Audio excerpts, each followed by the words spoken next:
विचार रखे हैं वह बहुत ही महत्वपूर्ण है। हम सभी देश की सीमाओं की रक्षा में दिन रात लगे हमारे वीर जवानों के साथ चट्टान की तरह खड़े हैं।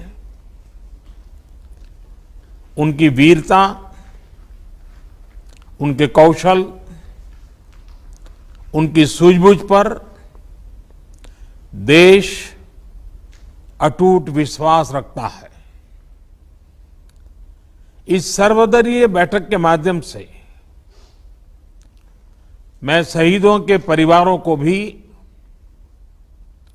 ये विश्वास दिलाता हूं कि पूरा देश उनके साथ है, पूरा देश उन्हें नमन करता है।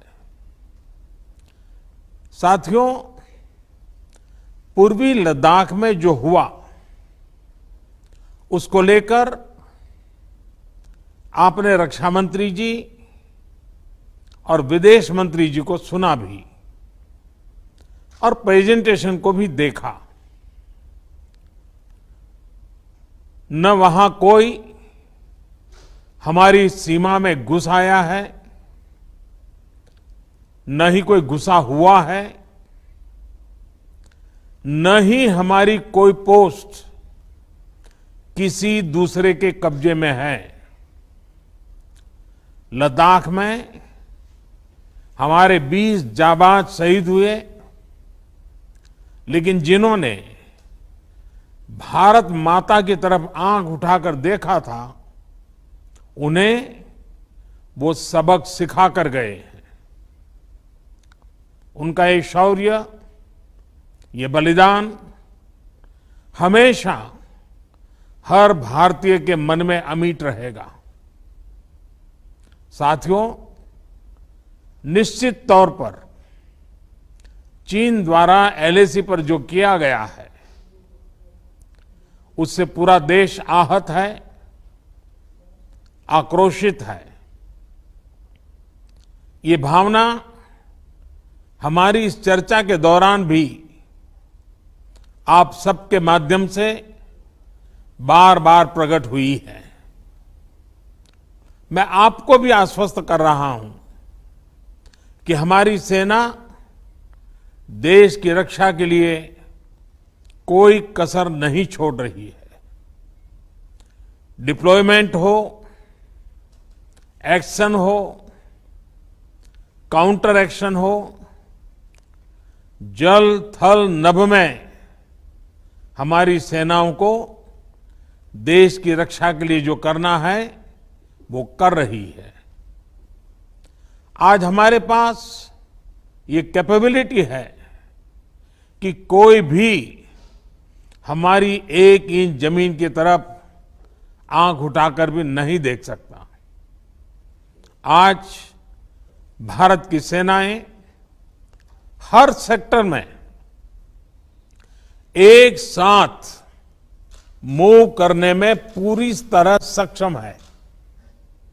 ऐसे में हमने जहां एक तरफ सेना को अपने स्तर पर उचित कदम उठाने की छूट दी है, वहीं दूसरी तरफ डिप्लोमेटिक माध्यमों से भी चीन को अपनी बात दो टूक स्पष्ट कर दी है।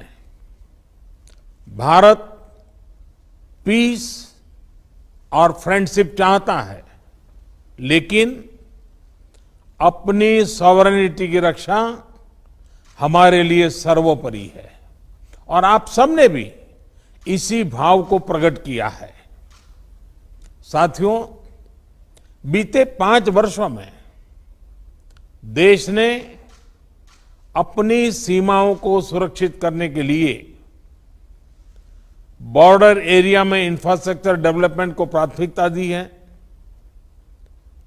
हमारी सेनाओं की दूसरी आवश्यकताओं जैसे फाइटर प्लेन्स, आधुनिक हेलीकॉप्टर, मिसाइल डिफेंस सिस्टम आदि पर भी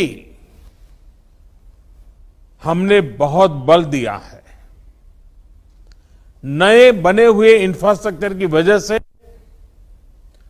खासकर एलएसी में अब हमारी पेट्रोलिंग की कैपेसिटी भी बढ़ गई है। पेट्रोलिंग बढ़ने की वजह से अब सतर्कता बढ़ी है और एलएसी पर हो रही गतिविधियों के बारे में भी समय पर पता चल रहा है। जिन क्षेत्रों पर पहले बहुत नजर नहीं रहती थी, अब वहां भी हमारे जवान अच्छी तरह से मॉनिटर कर पा रहे हैं, रिस्पॉन्ड भी कर पा रहे हैं। अब तक जिनको कोई पूछता नहीं था, कोई रोकता टोकता नहीं था, अब हमारे जवान डगर डगर पर उन्हें रोकते हैं, उन्हें टोकते हैं। बेहतर हो रहे इंफ्रास्ट्रक्चर से एक मदद ये भी मिली है कि हमारे जवान जो उस कठिन परिस्थिति में वहां तैनात रहते हैं, उन्हें साजो सामान पहुंचाने में आसानी हुई है। साथियों, राष्ट्रहित, देशवासियों का हित हमेशा हम सभी की सर्वोच्च प्राथमिकता रही है। चाहे ट्रेड हो, कनेक्टिविटी हो, काउंटर टेररिज्म हो, भारत ने कभी किसी बाहरी दबाव को स्वीकार नहीं किया है।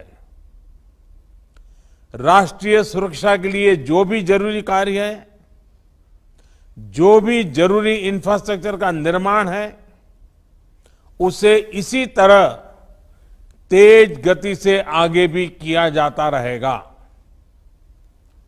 मैं आप सभी को, सभी राजनीतिक दलों को फिर से आश्वस्त करता हूं कि हमारी सेनाएं सीमाओं की रक्षा करने में पूरी तरह सक्षम है। हमने उन्हें यथोचित कार्रवाई के लिए पूरी छूट दी हुई है। आप सभी ने इस बैठक के लिए अपना समय दिया, अपने मूल्यवान सुझाव दिए। इसके लिए मैं सभी दलों का, आप सभी नेतृत्वगण का हृदय से बहुत बहुत आभार व्यक्त करता हूं और आपके सुझाव आगे की रणनीति में बहुत लाभकर्ता होंगे, ये मुझे पूरा विश्वास है। मैं फिर एक बार इस एकता का संदेश देने में आप जो बढ़ चढ़ करके आगे आए हैं, वे सेना का मोरल तो बढ़ाएगा, देश के लोगों की हिम्मत बढ़ाएगा, लेकिन दुनिया को भी जो संदेश जाना चाहिए वो पहुंचेगा। और इसलिए आज की मीटिंग में आपकी सकारात्मक भूमिका का बहुत मूल्य है, उसका बहुत ऐतिहासिक महत्व है। और इसलिए भी आप सभी अभिनंदन के अधिकारी हैं। मैं फिर एक बार आप सबका धन्यवाद करता हूं। नमस्कार।